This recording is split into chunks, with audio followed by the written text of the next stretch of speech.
Muito bem. Estão me ouvindo, estão me vendo e estão vendo a tela, certo? Vamos lá. Gente, todo mundo, bem-vindos ao primeiro evento, o evento de lançamento do Ecossistema Blanco, que é uma novidade que vocês vão conhecer aqui em alguns minutos, e que tem como tema de largada carreiras e negócios em tempos do juízo final. Esse é um nome divertido, porém muito sério, porque nós vivemos tempos realmente complicados, né? Realmente complicados. E eu escrevo isso quase que diariamente, mas o Ecossistema Blanco ele vai ter uma novidade, que é essa coisa do texto, da fala e de outros canais da gente se comunicar, tá bom? Então, vamos falar primeiramente sobre que momento a gente vive, né? Se fosse apenas esse cidadão criando confusão, já seria ruim demais, mas ainda assim seria bem menos do que a gente tem pela frente. Tudo começa, vamos pensar no macro, né? Nós temos um momento geopolítico no mundo que a gente, de fato, nunca teve, né? Nunca teve.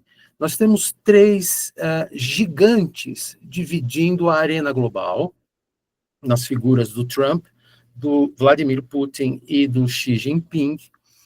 E isso não era uma coisa relativamente velada, mas o Donald Trump ele resolveu botar isso às claras. Ele quer que a Europa fique na mão do Putin, ou pelo menos temerosa do Putin. Xi Jinping domina a Ásia, ele só não vai deixar os que chegar perto do Japão, mas Taiwan por ele pode levar. E o Donald Trump fica tentando ser meio que um maestro disso tudo, né? Aquele que permite que a arena global seja feita desse jeito. Isso aí, nós estamos falando desde quando? 1950, ou vamos chamar talvez 1960, quando teve a Guerra do Vietnã, mas mudanças de fronteira entre grandes nações, a gente não via falar isso, a maioria de nós não tinha nascido, né? Eu era bebê. E hoje não, hoje ele fala abertamente, ele ameaça abertamente tomar a Groenlândia, ele ameaça abertamente tomar o Canal do Panamá, ele quer mudar o nome do Golfo do México, e deixou a Ucrânia por conta do Putin, assim, é uma coisa vergonhosa. Por exemplo, faixa de Gaza, que ele constrói lá uma grande marina, um grande resort no Mediterrâneo, e joga os palestinos para onde quem quiser aceitá-los. Quer dizer, é um negócio assim, doentio, né? E todo mundo, ninguém mais dorme direito, né? Por conta disso. Em paralelo, ele lança aí no plano econômico isso que a gente está chamando de trade war, né? Uma guerra louca com a China e jogando tarifas para o mundo inteiro, com efeitos nefastos, primeiro de confiança, porque historicamente os Estados Unidos, a Europa, o Japão, eles vêm tratando, e aí outros países como a América Latina, mas a gente vem trabalhando como uma grande união do Ocidente, chamado Ocidente. E no Oriente, no lado oriental da Europa, você tem a Rússia, depois tinha a China, mas a China quieta, a China se torna poderosa, mas aí faz um acordo comercial com os Estados Unidos, um acordo que não foi escrito, né, onde a China passou a produzir tudo para o benefício dos Estados Unidos, porque ninguém acha que os Estados Unidos é um coitadinho, como Donald Trump tenta mostrar, porque desde o tempo do Richard Nixon, que fez um acordo político com Mao Tse-tung, e depois nós tivemos o Bill Clinton e o Deng Xiaoping, onde abriu o capitalismo na China, o capitalismo na parte econômica, não na parte política, porque na política ele é um comunismo, tem Politburo e essa coisa toda, mas o que aconteceu? Para baratear os produtos americanos, jogaram aquilo para a China, as fábricas foram para a China, mão de obra muito barata, e o câmbio chinês, da moeda chinesa, o yuan ou renminbi, depende de a situação que se fala, yuan ou renminbi, ele é altamente desvalorizado. E por ser desvalorizado, os produtos chineses são baratíssimos. E mesmo a China tendo um superávit comercial monstruoso, porque ela exporta todos os produtos manufaturados para o mundo todo. E ela importa basicamente commodities, né? Porque ela não tem comida para o povo todo, não tem minério para toda aquela necessidade de fabricação. Então, assim, a China se tornou uma potência exportadora industrial e os Estados Unidos estavam felizes da vida com isso. Tem um déficit comercial gigante, porque importa muito e exporta pouco para a China. Vem o Trump com uma força eleitoral no chamado blue collar, né, que é o sujeito que trabalha com o macacão, né, o trabalhador, o operário que perdeu o emprego, que as fábricas fecharam. E o que ele faz? Ele promete trazer Make America Great Again, e na cabeça dele, Great Again seria ter fábricas, como tinha nos anos 70 e nos anos 80. Não dá, não dá. Os Estados Unidos hoje não têm mão de obra sequer para a pequena indústria que ele tem. Existem cidades, e eu vi esse documentário, que importam mão de obra da África.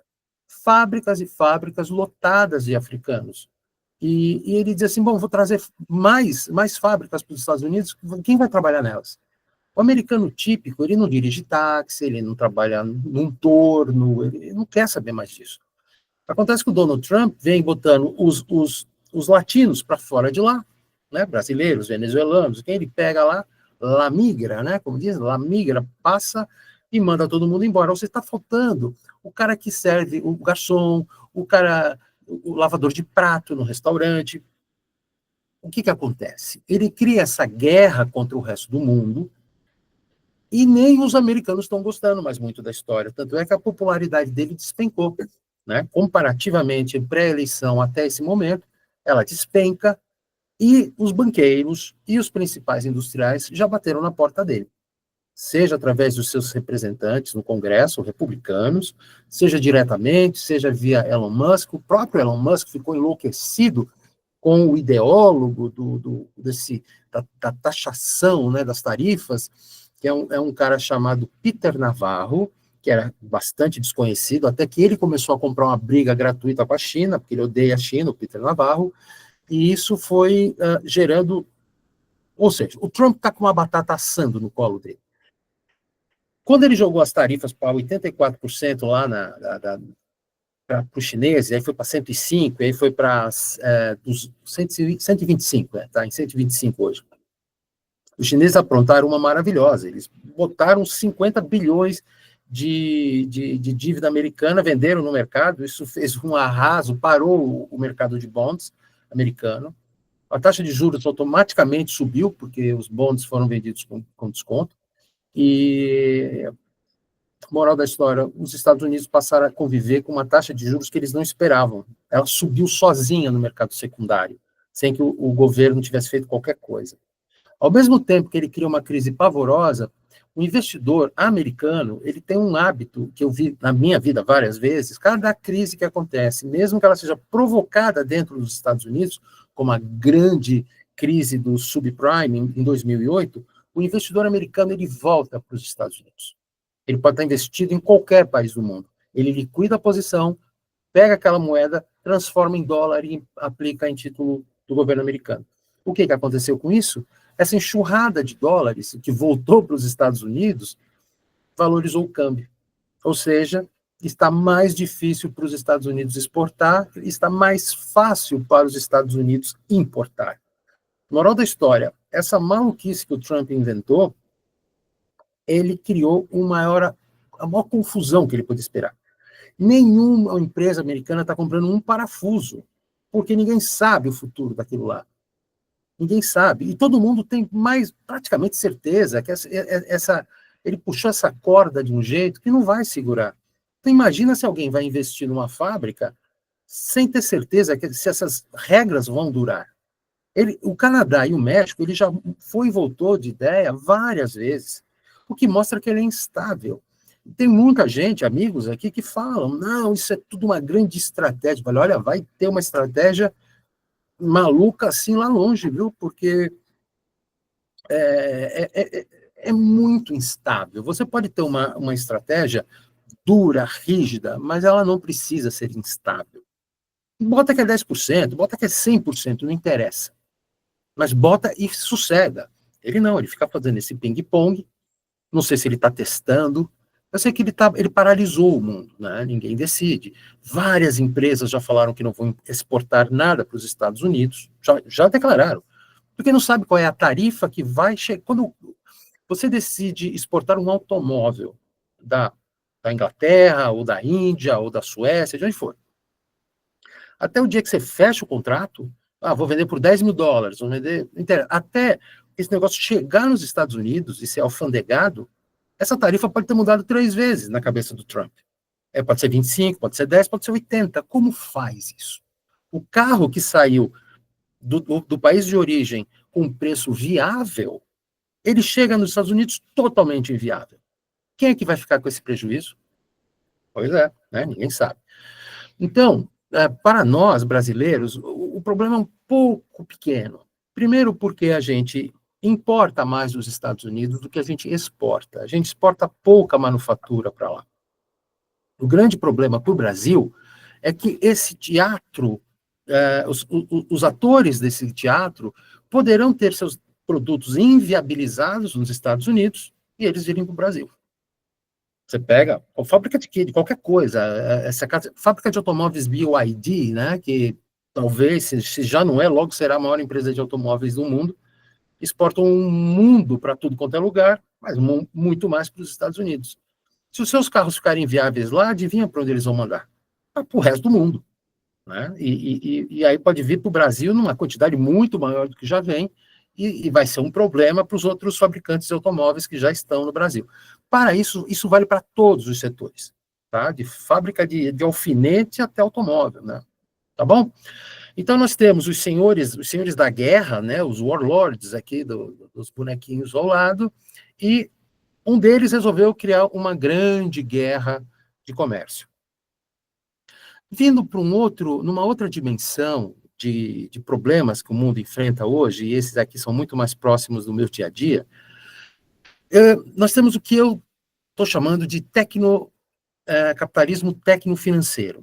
Só pensando rapidinho, 100 anos atrás, gente, 100 anos atrás, ou até, vamos chamar, 1970 talvez, o capitalismo era industrial.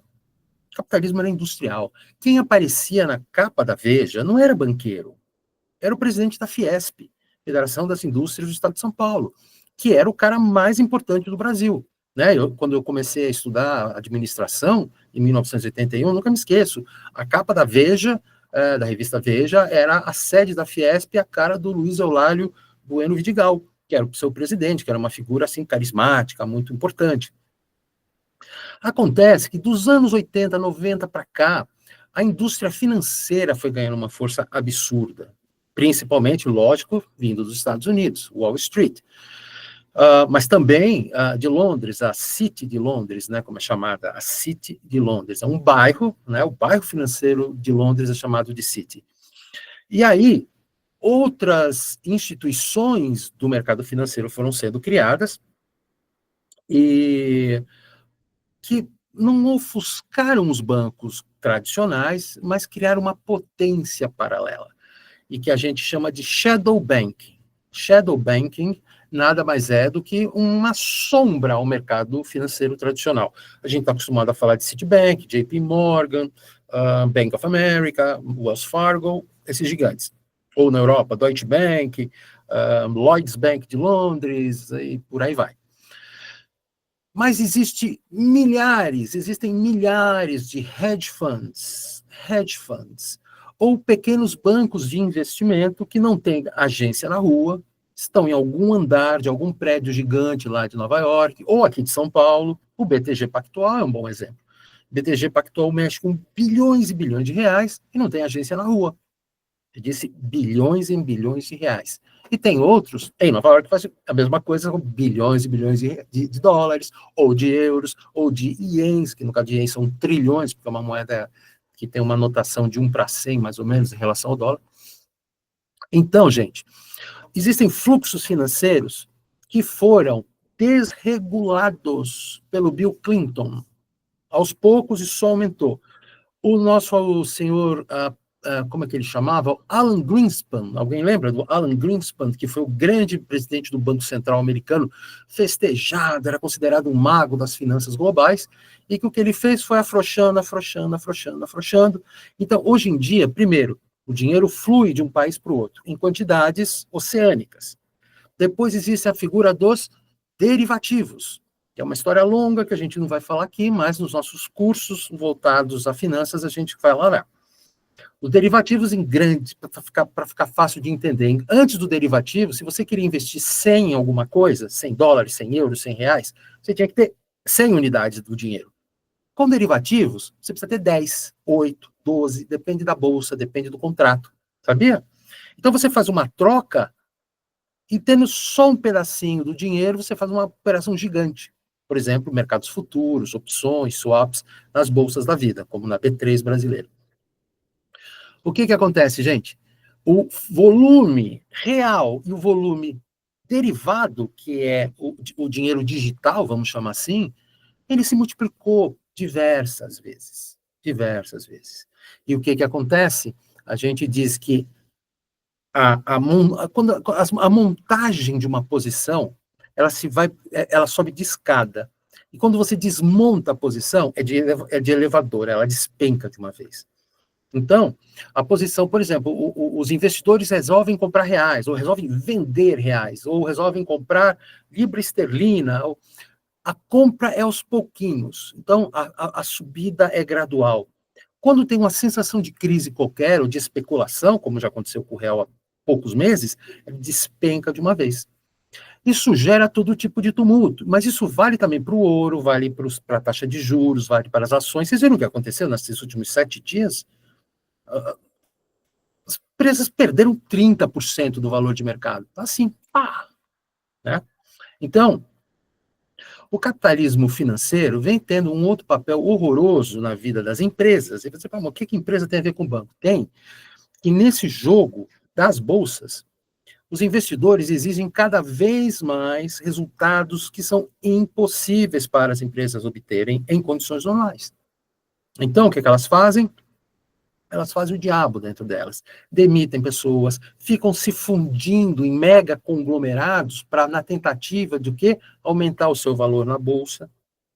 Acabam com os níveis gerenciais, porque é o melhor jeito de você reduzir despesa é tirando níveis gerenciais. Então, sabe o que acontece? O organograma, que antes era um exagero, assim, entre o presidente e o analista, está assim hoje. Então, você tem altos executivos, e eu fui um até outro dia, que é cobrado a se envolver nas tarefas que antes eram feitas por quem? Por um analista, por um operador, por um coordenador. Hoje em dia, não. Hoje em dia, o diretor, o presidente, eles não fazem mais estratégia. Virou todo mundo vendedor também. Então, tenta se vender de todo jeito, com muita tecnologia embarcada, e aí entra o técnico da minha equação. A tecnologia, ela criou as condições para que tudo seja feito sob a ótica digital, numa quantidade absurdamente rápida, porém, tudo que é feito muito rápido, o que falta? Falta atenção, falta profundidade, falta concentração, falta testar se a coisa funciona ou não. Então, hoje nós temos o quê? Gente muito jovem, porque fez parte desse modelinho, foi mandar embora todas as cabeças brancas das empresas. Ou porque eles eram muito caros, ou diziam que eles eram mais lentos, ou diziam que não são nativos digitais. Acontece que o cabeça branca, ele tem experiência para dizer assim, calma, gente, vamos procurar melhor aqui, se pode ter algum buraco nessa estrutura. O jovem não, o jovem é pura testosterona e tenta fazer as coisas acontecerem com muita velocidade. São muito bem preparados, dominam tecnologia como ninguém, e o que acontece? A gente não para de ver problema nas empresas. Você tenta comprar qualquer serviço, a entrega é pavorosa, porque tem pouca gente, porque troca muito de gente, porque existe pouca discussão, tem que ser tudo, precisa ser entregue tudo muito rapidamente. Então, a combinação do capitalismo financeiro, que exige resultados muito, muito alavancados, muito rápidos, e com a tecnologia que garante a existência disso e que não para de inventar traquitanas que possam acelerar ainda mais, nós temos uma situação muito complicada. Muito complicada. Vira a página. Nós temos uma outra complicação gigantesca, que é o quê? O endividamento global. O planeta Terra, ele vive um grau de endividamento que nunca se viu na história. famílias endividadas, empresas endividadas e os estados nacionais endividados. Os estados nacionais endividados. O último dado que eu vi, os Estados Unidos, o governo americano federal, deve 125% do PIB nacional. Só o governo americano, fora o resto. Fora o resto. As empresas, as pessoas, o americano médio tem 10 cartões de crédito, todos tomados. Mas vamos falar dos governos. Eu tomei um susto quando eu vi o número da França. O governo francês deve 114% do PIB para investidores. Você vai dizer, por que tu tomou susto? Porque em 1992, quando eu fazia o meu mestrado na Escócia, e foi assinado o famoso Tratado de Maastricht, onde a União Europeia foi criada, né? Maastricht, 1992. Sabe qual era o limite? O limite de endividamento de um país membro da União Europeia era 70% do PIB. 70%. Todos passaram de 100 praticamente. E por que passaram de 100? Estão torrando dinheiro, construindo fontes novas na praça? Não, não, é porque tem crises. Então, assim, nós tivemos a crise de 2008, onde os governos entraram para salvar os bancos, nós tivemos a pandemia de 2020, que foi um horror. Aquilo, pelo menos, foi um bom gasto, foi para salvar seres humanos, né? Mas, volta e meia, eles vêm criando novas despesas. As aposentadorias são outro problema, porque as pessoas trabalham cada vez menos, porque os jovens não pagam a sua previdência, sabia? O jovem não paga a previdência, ele trabalha em casa, na sua startup, e não paga a previdência social. E o pai do jovem e o avô do jovem estão indo morrer com 90 anos. Ele contribuiu 30, 35 anos e vive mais 50. Mais 50. E dando cada vez mais despesa para o Estado. Então, assim, a conta não fecha e ela vai ficar cada vez pior. Cada vez pior. E qual é o meu problema com isso? É que não vai demorar. E hoje eu estava trocando figurinhas pelo LinkedIn com o Ray Dalio, que é um bilionário, ganhou dinheiro, rios de dinheiro nesse capitalismo técnico-financeiro, mas o cara teve uma epifânia aqui depois de velho e começa a escrever coisas que os colegas dele lá de Wall Street devem ficar apavorados. Porque ele deixou claro, vai ter um calote na dívida. Vai ter um calote na dívida. Porque não vai dar certo. Os governos estão pagando volumes de juros absurdamente altos. Ora, se paga o dinheiro que um governo gasta com juros, ele não gasta com saúde, com educação, com segurança, com previdência, não sei o quê. O dinheiro é um só. Ele tem que ser dividido em diversas fatias.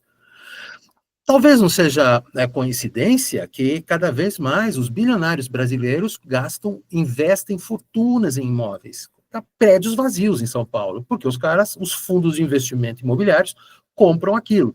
E eu sempre me perguntava, mas por que subiram mais um prédio se o do lado está vazio? Lógico, o cara prefere comprar um imóvel, deixar sem alugar, ou alugar barato, do que deixar todo o dinheiro dele em títulos públicos, porque tem medo que o governo, e não estou falando do presidente atual, que tem uma pegada assim mais socialista, né? Mais de esquerda, o de direita vai fazer igual. Não tem essa, não tem direita ou esquerda. Quando faltar dinheiro para pagar aposentado, e se ele não paga o aposentado, tem uma revolução, ele vai ter que fazer maldade em algum lugar. Isso aí, minha gente, é uma questão de tempo, não é se, é quando, tá? Bom, agora vamos chegar mais na pessoa física aqui, mais entre nós, né? Eu levantei 3 temas aqui que me preocupam barbaramente. O primeiro é esse neofanatismo que a gente tem, que é uma das coisas mais estúpidas que existem no ser humano, né? E é uma coisa horrorosa, porque isso nós tivemos quando nós tivemos uma situação parecida com essa, anos 30. Dos anos 30 para frente, nós tivemos um fanatismo pelo nazismo, fanatismo pelo fascismo italiano, fanatismo pelo salazarismo português, pelo franquismo na Espanha, pelo peronismo argentino, pelo varguismo do nosso Getúlio Vargas no Brasil.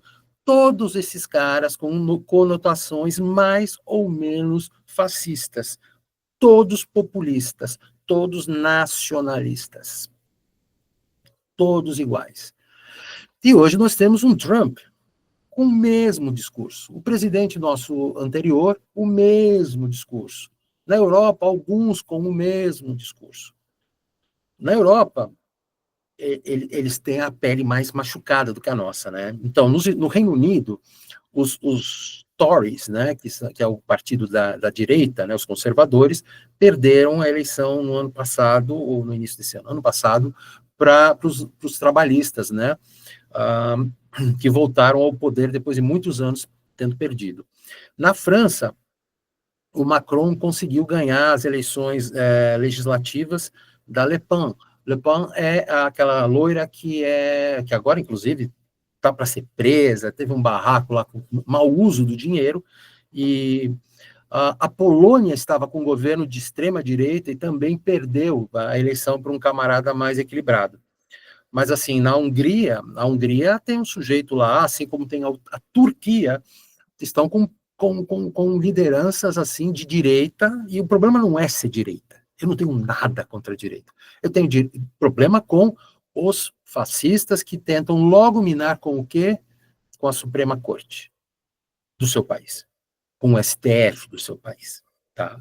Porque o melhor jeito de você manipular a sociedade, manipular a democracia é mexendo com o Poder Judiciário. Não que o Poder Judiciário seja santo, mas ele é uma coluna fundamental da democracia. Bom, há quem não gosta da democracia, isso é uma outra discussão. Uma outra discussão é a seguinte: a democracia está funcionando? Não, não está. Não está. A democracia deixou de nos dar perspectiva. Você vai trabalhar feliz? Você que tem uma empresa, está com o seu negócio pujante, com boas perspectivas, ou você está sofrendo? Você que está trabalhando, que pega 2 horas de condução se não tem um carro, e se tem carro, leva 1 hora e meia dentro do tráfego, do trânsito. Você está satisfeito com a forma que a tua liderança te estimula? É difícil achar quem esteja feliz. É difícil. Tá? O mundo está muito atrapalhado. E isso eu considero o quê? Uma falha institucional dos países, dos políticos. Isso vem o quê? Granularizando, vem baixando ao nível do quê? Dos líderes empresariais. Sejam donos de empresas, sejam eles executivos, né? O que isso vai dar? Vai dar o quê? Vai dar uma revolta interior, individual, e as pessoas começam a querer soluções mágicas. No passado, nós tínhamos a esquerda, o socialismo, o comunismo, onde todo mundo tentava, né, quer dizer, todo mundo, mas uma parte considerável da população tentava ir para achar que o socialismo era a solução. Desse momento que a gente vive, a gente tem visto que o populismo de direita vir com um discurso de que vai mudar tudo isso. Bom, o que a gente está vendo o Trump fazer é uma catástrofe, não vai mudar coisa alguma. Vai mudar para pior, vai gerar uma inflação maravilhosa dentro do país dele, enfim, isso é outra história.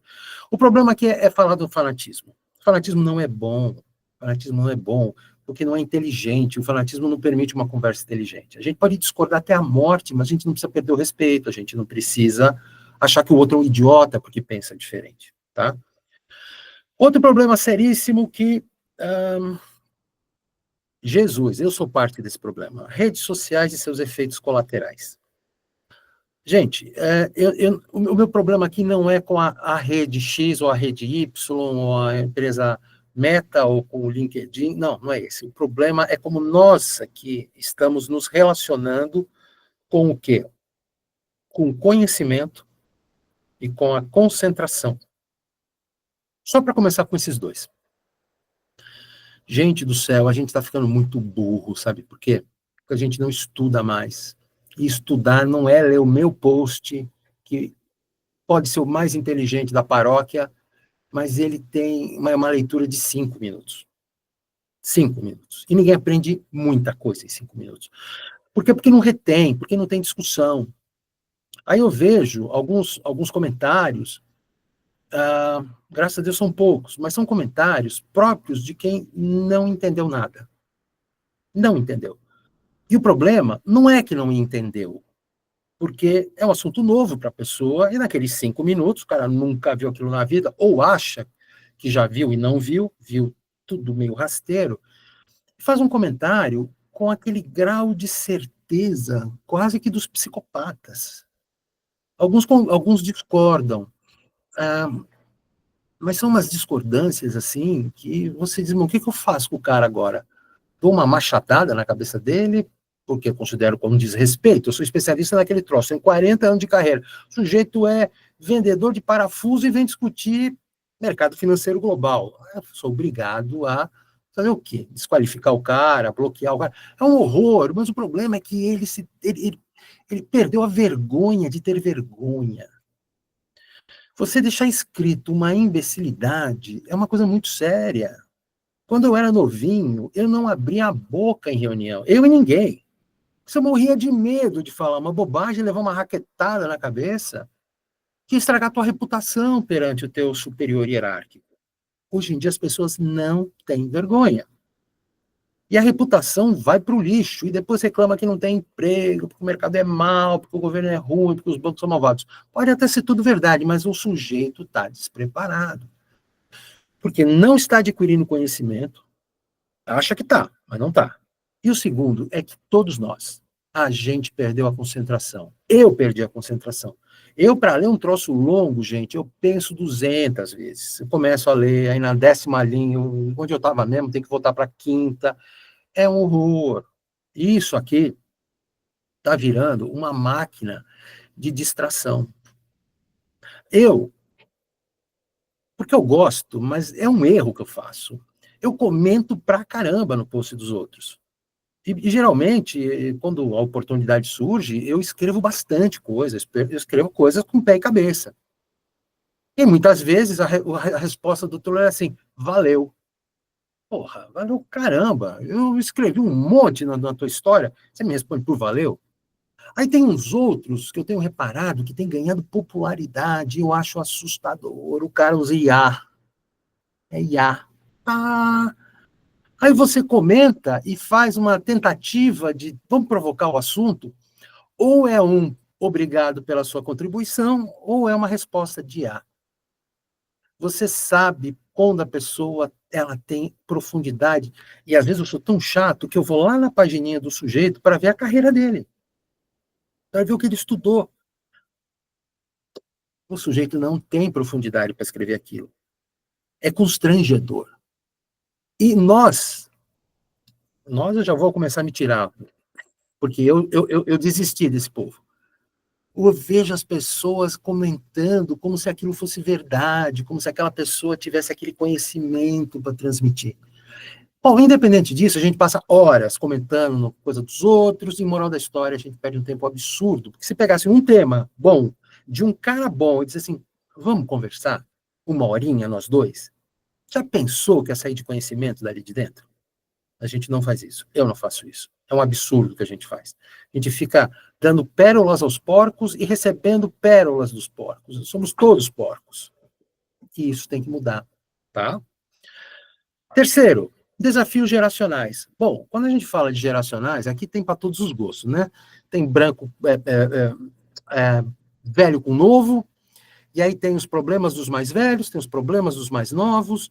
Uns dizem que os mais novos eles não gostam de trabalhar, desistem de tudo muito rapidamente. Os outros dizem que os mais velhos não são digitais e que são mais lentos e não sei o quê. Bom, o fato é o seguinte, gente, eu não posso falar muito de jovem porque eu não sou jovem há muito tempo, né? Então, o que eu digo é o seguinte, gênio tem em todas as gerações. Pangaré também tem em todas as gerações. Ser jovem não é garantia de sucesso, de maravilha para ninguém. E ser velho também não. E quando eu digo para ser velho, porque tem toda uma indústria da longevidade, do antietarismo, que eu até já entrei nessa onda, mas eu desisti porque eu acho que é um povo muito chato, que beatifica o velho, beatifica o sênior, beatifica o maduro. E como eu brinco sempre com meu amigo e irmão Hélio Muniz, canalha também envelhece. Vagabundo também envelhece. Gente fraca de trabalho também envelhece. Então, assim, gente, não tem essa conversa de 50 anos mandou embora. Como é que é o cara? Como é que é o cara? Fez um bom network? Eu sempre tenho essa conversa com referência aos mais velhos, que é o que eu posso falar. Eu tenho 40 anos de carreira. Quando eu olho no meu espelhinho retrovisor aqui, eu olho para trás, o que eu vejo? Gente que cresceu na carreira com a minha pequena, humilde ajuda, ou eu vejo um rastro de destruição, porque eu cresci que nem um tanque de guerra passando em cima de todo mundo. Eu dei treinamento, eu procurei valorizar as pessoas que trabalharam comigo. Está cheio deles com presidentes, diretores, o diabo quatro. Espero que me contratem como consultor ou mentor. Mas é assim. Se você. Eu tenho um exemplo de um cidadão que eu conheci bem, trabalhei vários anos com ele. Comigo nunca teve encrenca, mas o que aquele cara fez de maldade para os outros foi uma grandeza. E até uns anos atrás ele estava lá todo dia miando no LinkedIn. Porque ninguém me dá uma oportunidade, porque ninguém me dá uma. A vontade que eu tinha para dizer para ele assim: quantos amigos você deixou em 30 anos de carreira? Quantos? Para outra pergunta, quantas maldades você fez nesses 30 anos de carreira que você deixava os caras assim espremidos? É assim, gente. Quem não tem amigos, quem não tem boas conexões, e conexão não é ficar com tititi de LinkedIn. Boas conexões é vida real. É o que você fez na tua carreira. É o bem que você fez na tua carreira. Se não fez, tá ferrado. É bom repensar e começar a pedir desculpas para todas aquelas pessoas que fez maldade, tá? Isso é um assunto sério. Por fim, temos aqui dois temas que são fora meio da caixinha. São os extremos climáticos. Eles já chegaram até você. É quase impossível que não tenha chegado de alguma forma, né? Então, turminha, eu não sou catastrofista climático, mas porque eu não sou retardado, eu vi que inundou Dubai, eu vi que a floresta amazônica teve uma seca, os rios gigantes lá secaram no ano passado, eu vi Los Angeles, Hollywood ser consumida em chamas, eu vi o norte do Canadá pegar fogo e jogar uma fumaça que tampou metade dos Estados Unidos, eu vi a Bélgica e o norte da Alemanha serem varridos pelos rios, eu vi o Rio Grande do Sul ficar debaixo d'água, quase inteiro o estado, e todo ano morrem dezenas de brasileiros por aí soterrados. Isto não vai melhorar, isto só vai piorar. E os governos vão ter que dar um jeito nisso. Isso vai aumentar o déficit público, porque o déficit público no Brasil também aumentou em função da ajuda que tinha que ser dada ao Rio Grande do Sul. Não havia opção. Deixa os caras lá debaixo d'água. Não, não ajuda a reconstruir. Como não? Para que serve o governo? Para que arrecada imposto? É para ajudar nessas horas. Então, gente, no lado da pessoa física, que eu e você, cada vez mais vai ser desafiador escolher onde mora, tá? Agora, no lado empresarial, por exemplo, o setor de seguros não sabe o que faz, não sabe o que faz, porque todo ano são bilhões e bilhões, já passou do trilhão até, né? O que eles têm que pagar de reembolso dos sinistros, né? Os sinistros das apólices de seguros. E só vai piorar. Onde você coloca a tua fábrica, onde você coloca a tua empresa de tecnologia, será que tem energia elétrica? Será que cai árvore, como em São Paulo? Ou seja, o mundo ficou muito complicado, tá? Nesse aspecto. Num outro aspecto, nós temos a inteligência artificial. A inteligência artificial criar um monte de confusão. E eu botei aqui apenas uma dimensão. Tem a dimensão do desemprego e tem a dimensão da segurança cibernética, do cybersecurity. Porque se a gente hoje já tem problema pra caramba de invasão nas redes, enfim, de roubo de informação, com a inteligência artificial, nós vamos ter a cybersecurity on asteroids, né? Todo mundo é crime digital anabolizado, né? E olha só, eu vou contar uma historinha rapidinha que diz o seguinte: quando eu era novinho, Não, novinho não, já tinha uns 30 e poucos anos. E chegou a internet, e chegou o e-mail. Aquilo deu uma acelerada na nossa vida, foi assim, uma mudança de patamar. E a gente dizia, ficaremos todos loucos. O que dizia o ideólogo da tecnologia, no caso era o Bill Gates? A tecnologia veio para permitir ao homem, ao ser humano, ter mais tempo para o lazer. Porque o ser humano fará as mesmas tarefas em menos tempo com a tecnologia. Bill Gates falou isso em 1980, 90 e... Não, 80 altos. Daqui a pouco, veio um outro tranco na tecnologia, que foi a emergência da tecnologia digital. O que ela faz? Ela permitiu que a gente esteja aqui conversando. E o que alguém dizia? A tecnologia digital vai permitir que a gente faça mais coisas num período menor de tempo, teremos mais tempo para o lazer. Joia. Você teve mais tempo para o lazer, de alguma forma? Não. Quanto mais a tecnologia nos dá produtividade, mais o capitalista vai te enfiar trabalho junto. Ou vai mandar alguém embora e tu vai fazer o trabalho de dois, que é isso que a gente está fazendo. Eu sou contra? Não, eu não sou contra. Estou explicando como funciona. E com a inteligência artificial, a barbaridade vai ser exponencial, que a gente vai fazer trabalho de 10. O meu sócio aqui nesse projeto Ecossistema Blanco, o Daniel Branco, que está aqui nos apoiando na produção, ele é um cara que eu dou bom dia, ele põe na IA, a IA desenvolve toda uma lógica, é impressionante. Você cria uma empresa do nada, do quarto da tua casa, em minutos. Inteira a empresa, toda a estrutura, toda a estratégia, todos os processos. Cara, você precisa contratar uma consultoria antes. Não precisa mais. Faz um prompt bem feitinho e depois faz um diálogo com o prompt. Você arranca uma empresa do zero. Isso é o lado bom da coisa. Bom, né? Bom para quem sobreviver. O lado ruim é o crime. É o crime. É tudo que há de errado que é capaz de se fazer com a inteligência artificial. Tá? Então, turminha, eu pintei esse quadro do inferno e eu combino toda essa problemática que o ser humano vive hoje, e nós vivemos uma era de transição, uma transição tecnológica para a inteligência artificial, que ninguém está preparado para ela. Mas o ponto é o seguinte: como nós vamos lidar com isso? Como nós vamos lidar com isso?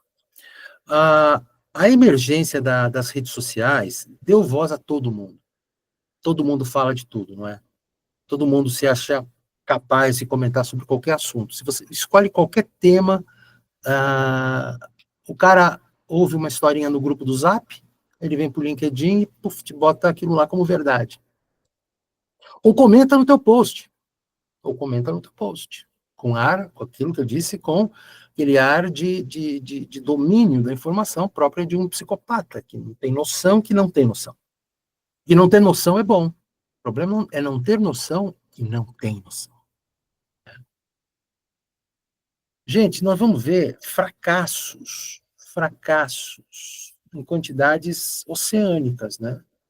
E a proposta desse ecossistema blanco é ajudar quem quer ser ajudado. É um negócio diferente. Vamos dar uma passeadinha nele aqui, rapidinho, porque isso aqui eu queria mostrar o mundo que a gente vive, e o Brasil, só para deixar claro, né? O Brasil é um apêndice desse mundo, com muitos dos problemas desse mundo e mais alguns. Nós não temos todos os problemas que o mundo tem, mas a gente é parte dele, então vai espirrar um monte de coisa para cá. Mas nós temos os nossos próprios problemas, como a corrupção sem controle, com servidores públicos. Eu não vou falar do servidor público lá da base, mas a elite lá em cima fazendo horrores, né? E nós, cidadãos, perdidos nesse ambiente e gastando nosso tempo fazendo da pós, do MBA, da pós, e não absorve nada. E não absorve nada. E eu vou explicar por quê. Ecossistema Blanco, vamos te ajudar. Turma, a gente está criando 4 dimensões. A Blanco Conhecimento, a Blanco News, olha só, Blanco News, hein, que barato. Blanco Networking e a Blanco Carreiras. Porque nós queremos ajudar empresas e profissionais. Essa é a missão de vida minha. Dou aula desde moleque, desde os 25 anos sou professor. Sou mentora desde 2005. Comecei a ser mentor de altos executivos, de grandes empresários, que eu não posso falar o nome. Então, assim, eu tenho sempre, como líder de equipes, eu sempre tive essa coisa de tarado por treinamento, por transmitir as informações para as pessoas, por ser transparente. Eu acho que vocês veem isso no meu LinkedIn. Então, esses são os 4 blocos do ecossistema que a gente está montando. A gente vai... Como é um ecossistema, vamos lá, primeira coisa, não é o Fernando Blanco sozinho. Não é. Fernando Blanco é uma âncora, talvez, do processo. Fernando Blanco, certamente, é o chefe da curadoria da coisa. Eu não vou fazer a curadoria sozinho também. Mas a curadoria está aqui na minha cabeça, como ela tem que ser feita. E nós vamos falar de tudo? Não, nós vamos falar daquilo que vocês quiserem falar. Essa é a primeira diferença de uma escola de negócio qualquer. Você vai fazer um MBA, você vai fazer 360 horas aula durante 2 anos, você vai ter duas noites por semana, ou talvez um pedaço do sábado, onde você vai ter uma grade, onde você não escolhe a grade, e o professor, coitado, falando eu mesmo, que chego numa sala de aula com 20 seres humanos, com conhecimentos totalmente dispersos, com idades dispersas, experiência dispersa, e eu tenho que dar a mesma coisa para todos. Para todos. É impossível. Os bons professores acham um jeito de se comunicar com a maior parte deles. Mas, lógico, tem um extremo que dorme. Isso está fácil demais. Tem um extremo que dorme também. Isso aqui nem prestando atenção eu vou entender. Comigo, não. Ecossistema Blanco, você vai se envolver, vai se aprofundar naquilo que você precisa. E o nosso papel é te dar conhecimento para aquilo que você precisa. Tá bom? Então, vamos lá. Temas que vocês vão escolher quais são. Nós iremos oferecer algumas coisas, porque é óbvio que essas coisas precisam ser oferecidas. Mas vocês vão se envolver naquilo que interessar. Tá? E vai ter esse grupo de líderes dessas verticais de conhecimento, que são figuras acima de qualquer suspeita nessa competência, tá bom? Os conteúdos vão ser dados das seguintes formas: estudos exclusivos. Estudos que vão ser... Depois eu vou contar melhor como isso vai ser feito, mas, assim, estudos exclusivos. Só vai ter aqui. Curso que eu escolho? Não, curso que vocês precisam. Vocês vão dizer quais querem. Outro dia eu fiz uma enquete lá no LinkedIn, as pessoas falaram, a prioridade seria a liderança, mas, infelizmente, o mercado financeiro está muito na pauta nesse momento. Mentorias. Não tem curso sem mentoria, a não ser que o cara queira. Porque os nossos cursos serão dados ou ao vivo, ou gravado, e depois teremos sessões de mentorias. Que a mentoria é o quê? Você vai trazer o teu problema, a tua dor ou o teu objetivo. Tua dor ou o teu objetivo. E eu e quem mais estiver liderando aquele determinado curso, vai te ajudar no teu ponto específico. Mas eu quero uma mentoria só para mim, individual. Ok, pode ser dada. Aí tem um precinho à parte, né? Mas isso é importante entender. Ninguém aguenta mais fazer curso. Ninguém aguenta mais. Sabe por quê? Porque é top-down. É top-down. E você não escolhe a grade. Você não tem o menor controle sobre a situação. Aqui não. Nós vamos transmitir conhecimento em podcasts, debates. Já temos debates previstos, que é o quê? Tem um assunto super da hora do Trump, por exemplo, que é o que todo mundo só se fala disso. Tem assunto da hora com o Banco Master e o BRB, por exemplo, só se fala nisso. Chama um cara que é a favor, que tem uma visão pró aquilo, e um que tem uma visão contra aquilo. E o mediador, pro azar dos debatedores, provavelmente serei eu, que entendo do assunto e vou encher o saco dos caras para arrancar conhecimento. Com respeito, mas sem frescura, né? Porque hoje em dia, os grupos de WhatsApp, é tudo cheio de dedos, se você fala alguma coisa, faltou com respeito. uns marmanjos, tudo aí faltou com respeito. Depois reclamam dos novinhos, né? Tá tudo woke. Enfim, notícias comentadas, essa é a Blanco News. Eu vou montar um modelo de comentar as notícias. No LinkedIn, qual é o problema? Você posta uma coisa, comenta aquele assunto, daqui a meia hora aconteceu uma outra coisa relevante, você não pode escrever. 2 horas depois, não pode escrever, porque ele não distribui. E nós teremos uma ferramenta, nós participaremos de uma ferramenta onde você vai ter acesso a isso o tempo todo, tá? Então, assim, breaking news vai ser o dia inteiro breaking news. Só ficar ligado. E provavelmente nós teremos alguns programas que nós vamos, tipo, toda sexta-feira, revisão da semana, perspectivas para a semana seguinte, toda quarta-feira, blá, blá, blá, tá? Vai ser tudo divulgado, essa grade. Bom, no lado de como nós vamos te ajudar a ganhar vida, nós vamos ter espaços dedicados para networking. Todo mundo quer networking, vocês querem networking. Agora eu vou te falar uma coisa, hein? Com o nível de conhecimento que eu tenho visto por aí, eu não sei se o networking é uma boa, viu? Porque o networking você se expõe, e quando você se expõe, você tem que ter conhecimento. Se não tem conhecimento de ponta, você passa vergonha, gente. Passa vergonha. Então, assim, nós temos já um modelinho montado, nós vamos conversar com algumas pessoas que a gente quer que trabalhem em networking com a gente, e vocês vão dizer o que vocês querem também, viu? Vocês, assim, eu quero participar de networking de cybersecurity, eu quero participar de networking de blá. A gente vai organizar esses ambientes. E nós vamos ter a Blanco Carreiras, que vai fazer o quê? Ela vai cuidar da carreira de quem quiser ser cuidado. Porque, como eu disse, nós queremos conhecer você, de onde você vem, onde você está e para onde você quer ir. E nós vamos cuidar dessas pessoas. As pessoas de ponta, a gente vai levar para o Headhunter.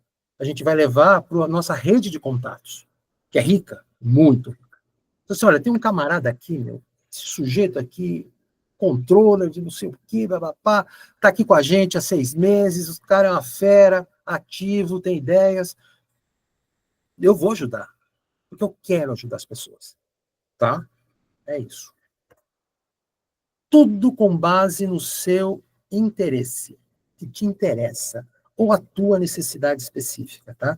Tudo é customizado para você, tá bom? Portanto, turminha, se tivesse que resumir, o ecossistema Blanco, ele é muito mais que uma rede social, ele é muito mais que uma escola de negócios, ele é muito mais que um veículo de imprensa, ele é muito mais que um clube de networking, ele é muito mais do que um outplacement para a sua carreira, tá? É de graça? Não. Lógico que não. Isso aqui é a minha vida agora. Eu vou entregar, com a ajuda de um monte de gente, uma montanha de valor para quem quiser, por uma mensalidade, uma assinatura pequenininha, daquelas que você gasta em cerveja em meia hora, tá bom? Mas isso é assunto para outro dia, eu não vim aqui vender nada. Vim aqui dizer que temos um problema monstruoso na economia, um problema monstruoso na forma com que a gente está lidando com o conhecimento e a perda de tempo nas redes sociais, e uma solução que assambarca tudo isso, tá bom? E quem confia em mim e acha que eu sou uma fonte de conhecimento, de informação e de encaminhamento confiável, vai ter a oportunidade de falar comigo todo dia, se quiser, tá bom? É isso, turma. Eu agradeço horrores por vocês prestigiarem esse evento e espero que estejamos juntos para crescimento mútuo, tá? Porque eu vou crescer pra caramba com vocês, porque a troca é o melhor jeito.